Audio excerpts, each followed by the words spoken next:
Hey y'all, it's Courtney and I am back with another video. I don't know if you guys can hear, but I have a whole colony of children playing in the driveway. I didn't want to make this video while there's any kids around, but there's so many of them out there and they're all yelling and screaming that I'm sure they cannot hear what I'm saying, not paying attention at all what I'm saying. They're playing cops and robbers, basically, on bikes. So, they're busy. They're not listening to me.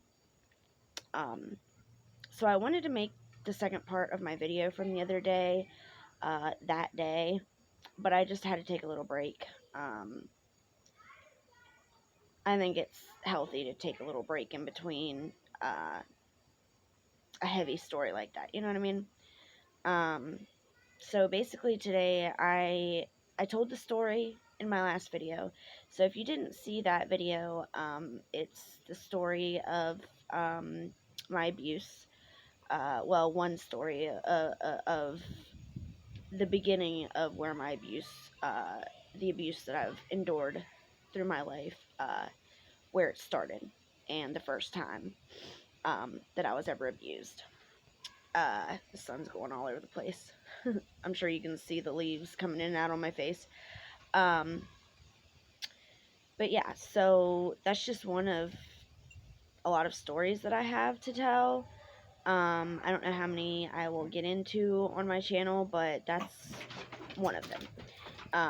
So I wanted to tell the story of what actually happened in that video, and in this video I'm going to talk about how something like that impacts a person, what it can do to your life in ways that you wouldn't even think that it would affect somebody, but it does.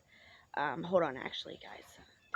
Alright, sorry about that. One of the kids had come up to the gate to stop to get a drink, and I was like, go play, this is not one for the kids, I said, because I have to change my name now, guys. So if you see me, a name change, it is me. I have to change my name because Patience went to school and was bragging about how her mom has a YouTube channel and told all the kids about her mom's YouTube channel. So I don't want a bunch of kids on my page. You know, it would be different if I didn't talk about heavy subjects, but I just don't think it's appropriate for them to be watching videos like this. They're 11, and 12, and 13. That's about the age of her friends, but it's just not appropriate. If their parents want them to know things like this, then they can talk to them about it, because I just don't think it's appropriate that I expose other people's children to these kind of stories. You know what I mean? So if any of you are Patience's friends, please do not watch this video, and please don't watch most of my videos. The only videos that are okay is the ones where you see them in the thumbnails. But anyways, so yeah, yesterday was, I'm going to get into the story here in a second. I'm kind of rambling on because it's hard to talk about those kind of things, so I'm kind of deflecting, but, or, what's the word, like, pushing it off. I'm trying to think of the word, because I do this constantly. Procrastinating. That's what I'm doing. I'm like a master procrastinator. Believe that. That's why this video isn't coming out until today. Procrastinator. But anyways, so yesterday was Friday the 13th, and there was a full moon. So the kids were all playing yesterday, because I wanted to film this video yesterday, and this is why I didn't. The kids were all playing yesterday, and one of them fell in the hill right here. You can see all the toys, but this hill going down. One of them fell on their bike, and, or no, he wasn't even on a bike. He doesn't know how to ride a bike. So it was the neighbor that their little boy, comes over here and plays all the time. He fell, and he cut his knee all up on the gravel, and no joke, not even 10 minutes later, Autumn was sitting on one of the little neighbor girls' laps in the chairs that sit out by the road, and, they're all sitting out there talking. And all of a sudden you hear the one of the legs of the chair go crack, and I thought the leg of the chair cracked because that's what it sounded like. But when she picked it back up, the chair was fine. I don't know what happened, but all of a sudden the chair flipped backwards, and the little girl that she was sitting on her lap, I'm not going to say names because obviously I don't know if their parents care or not. But anyways, the little girl that she was sitting on her lap, she busted her knee too, and Autumn got a bloody lip, like a good bloody lip. It was bleeding for about a half an hour. I mean, it wasn't like gushing blood or anything, but it was enough to freak her right out. I mean, if the sight of blood, she freaks out. So she was pretty upset about it. And then we got looking today, and she has a little cut right here on her forehead too, but we didn't even notice that because, we were focused on the lip. I think my lips look funny. Why do my lips look funny? I don't know. But anyways, so, and, and, and then, I guess the bad luck is not over, because the kids were asking me to pick them flowers that they couldn't reach down today. Here, I'll show you where they're at. We have, rows of Sharons, and we have a ton of them, and we have all the different colors of them. Well, today the kids were like, will you pick me some? But they couldn't reach them. So I went on the inside of the fence because they were staying on the outside of the fence, and some of them are on the outside and some of them are on the inside. So I came up on the inside of the fence, and I stood on the porch and was getting them there for a minute, and I was fine. And then I stepped down, and apparently I stepped on a bee's nest down there because I got stung by it was either wasps or yellow jackets about 15 times. Like, I'm still finding stings on me. So I was gonna film this earlier today too, but I ended up having an ass full of stingers. Literally ass full of stingers. Oh, can you see them? They're all right down there beside that. They're all right in here. They've picked a lot of the flowers off, but I think you could probably still see some of them. Got a bunch of junk down there we need to get rid of. The whole shed is full of recyclables right now, so there's all kinds of stuff sitting outside the shed that should be in the shed because it's full of recyclables. So we're gonna go recycle all the metal and stuff that's in there, because it's all metal. So we're gonna recycle all the metal, and we're gonna put it into our Disney World fund. I think I've already showed on here before, or maybe I know I sent a picture of it to one of my good friends, but we have this huge, it's a Hawaiian Punch jug, and it's about this far from being full, and that's for the Disney World fund, and it's got dollar bills and everything in there. And then we also have all that stuff. So probably by the time we recycle all that stuff, we'll have probably about $500, I would say. Because they say if you fill one of those jugs, if you fill a 1 gallon jug up with just dimes, it's about $1,000 by the time you fill it up all the way. But it has pennies in it, but it also has quarters and nickels and dimes and dollars. So I don't know exactly how much is in there, but most of it is pennies. But there are a lot of quarters and dimes and nickels too, and probably like $20 bills in there. So we've got a nice little fun started. But yeah, so here is where I got stung a bunch.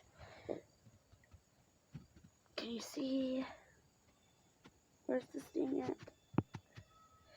Oh, okay, there's one. I don't want to show all my fats. Anyways, I'm not going to show them because I don't want to show you all my little fat rolls. But I got stung on the butt cheek 3 times. There was a stinger in my butt cheek. I got stung there 3 times. I got stung on my side that I just tried to show you twice. I got stung on the vagina twice. My literal vagina. I got stung on my vagina. I mean, the bad luck apparently didn't stop. The Friday the 13th full moon bad luck is carrying over today because I got stung in the vagina twice today, and stung in the butt 3 times, and stung on the leg once, and stung on the side twice. I think there was a total of 10 stings on me, and they hurt really bad. Still, they're thumping. So anyways, don't feel very good right now. But anyways, I want to get this out here. I need to get it out. I just need to tell the rest of the story. I don't feel like that one video can do all of it justice. Because yeah, the story's sad, and yeah, it sucks, and yeah, it's horrible that that happened and everything, but people don't realize just how much one single thing in your life can affect you. One thing that happens to you can affect your entire life so much.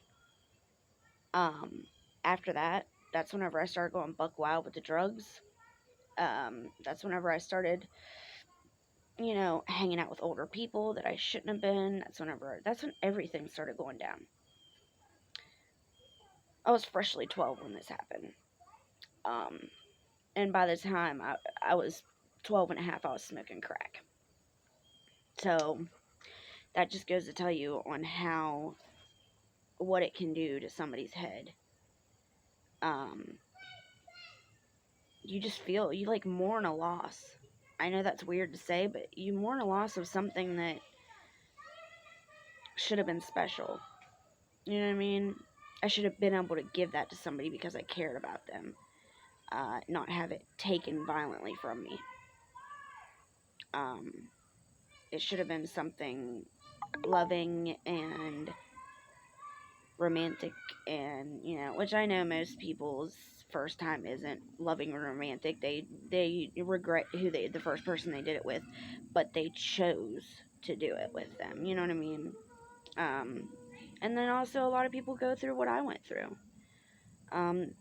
A lot of people are sexual abuse survivors. A lot of people are regular abuse survivors. I think it's 1 in 3 people are sexually abused in their lifetime. That's sickening. That it should never be that high of a number. 1 in 3 people. So if you and 2 friends are sitting in a room, probably one of them something horrible has happened to.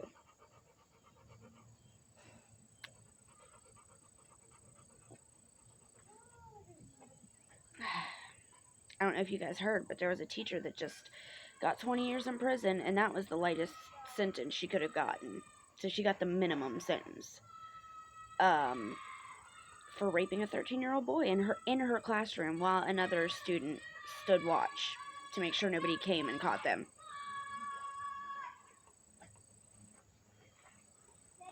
These kids are crazy. But it doesn't just affect you when you're that age either. It has followed me my whole life, and I never really thought about it that way, but now that I am thinking of everything and letting everything go. Hold on, guys. Okay, sorry, the kids keep coming down here to get their drinks and stuff, and I don't want them overhearing any of this. It's not appropriate. Oops. So yeah, this shit has followed me all the way into my adulthood, and I never really realized that was the cause of some of my issues. But now that everything is coming out and coming up in my head again, I'm putting 2 and 2 together on a lot of things. Whoa, it got bright. Like, for example, I've always had intimacy issues. I've always had an issue with not being very cuddly and lovey and standoffish, and just very unsure of where I stand with people. I've never felt, I mean, I do with my husband because, he's the only man that I've ever 1000% trusted, but it took me a long time to be like that with him even. But I've just never been confident that it was okay to just walk up to whoever I was with and kiss them or hug them or whatever. I've always made them be the one to show love to me first before I will never make a move, and because I was always so unsure of myself, and I've always just been a very And I'm not, and I know that it stems from that, because I'm not like that with my kids. And obviously, I mean, I'm not gonna, but like cuddling and loving on and hugging and kissing my kids and telling them that I love them and all that, which I don't have a problem with saying I love somebody. I have a trouble with showing it physically, and like with cuddles and hugs and that kind of stuff. But I'm not like that with my kids. I have no issue showing them love and affection. That's what I was looking for. I'm really bad about not being able to be as affectionate as I want to be. I don't want to be this way. I'm just always unsure of myself and unsure of where I stand with everybody. And then another thing is, I've always just been like, I don't give a shit about sex, really. I don't know if that stems from that or what, but I've just never been like that. I've never been the person that was so into it that I could tear somebody's clothes off or anything like that. Like, once again, I've always had to have moves put on me because I'm so unsure of everything, and I'm so, I guess, unsure, insecure, unsure of myself. I don't know. And I hate that I'm like that. I wish that I could be more affectionate and more loving and show my love in more physical ways.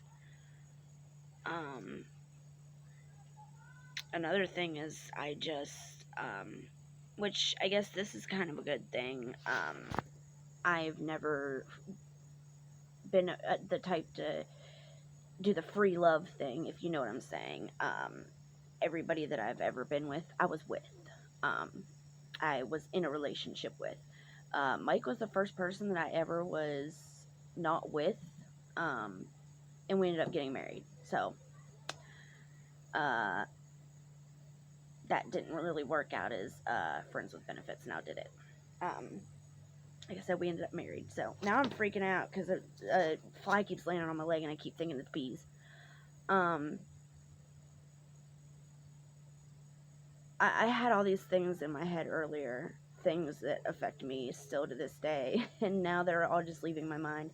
I think it's because there's kids around in the background and all that, and I know they can't hear me, they're pretty far away, but still, it just makes me a little uncomfortable. Hold on, guys. Alright, y'all, so I walked back here. You hear that?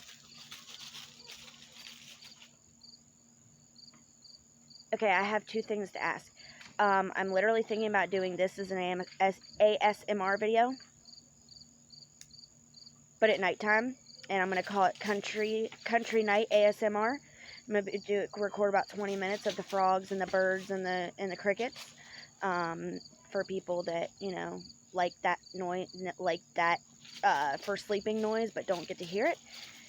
And then the second thing is, I wanted to ask you guys, well, I'll ask you at the end of the video. I'm glad I took that little break and I'm glad the kids came and I had to walk back here because it made me think that there's another thing that I thought of, and that is being, oh my god, sorry guys. But yeah, so it just made me think about, like, how in another area I am so protective, like ridiculously protective of my kids now. I literally never let anybody babysit my kids except for my mother-in-law or my dad or his wife, obviously. Those are the only people that have ever babysat for me. Literally, like, that's not a joke. And that is as little as possible. Like, I never get babysitters if I don't have to. Usually once a month whenever I go to my doctor's appointment. That's about it. So it's really affected me there. Like, I'm constantly just worried that there's nobody that has your kids' best interest at heart like you do. You know what I mean? And for people that do have to send their kids to daycare, I completely understand. I'm not bashing them, because I know some people don't have a choice. I got very lucky that I got to stay home with my daughter. But I had this fear of putting her in daycare. I was terrified to put her in daycare. I always wanted to get a job, and it always affected my depression, staying at home every day, all day. So working, I think, would have helped with that. But I was so terrified of putting her in daycare that I just could not do it. All these things you read in the paper all the time. Just not too long ago, a place not 5 miles from me, a little kid, a woman picked up a baby so hard that she broke both of its arms and some of its ribs. And then another one, they let go, didn't even, file any police reports or anything about this, just let her go as long as she went quietly and without a fight, because she locked a child in a closet for half the day and didn't let them out. Locked them in the closet, not just put them in the closet, which that's not okay either, but locked them in the closet where they could not get out. And so I'm just terrified about something happening to my kids. You know what I mean? That's why Patience doesn't have a phone. Because the first time I thought anything was going on, that shit's gone. Because I'm not taking that chance with my kids. I'm not going to be one of those parents that pretends to not see things because it makes them uncomfortable to know what's going on for real. No, I'm going to know what's going on with my kids. No matter how uncomfortable it is. Because I want to make sure that if there's a way that I could have prevented something, that I did it. I understand that there are good parents. My parents were great parents. And something still happened to me. Because they didn't know that we were being left alone over at my aunt's house. Because I didn't tell them that. Because I wanted to be able to do whatever the fuck I wanted. And maybe that's another reason why I didn't tell after it happened. Because I didn't want my freedom taken. Maybe, I don't know. There were so many reasons I didn't tell. And maybe some of those reasons were selfish reasons. Because, I didn't want, to not be allowed to go places anymore. But just the thought of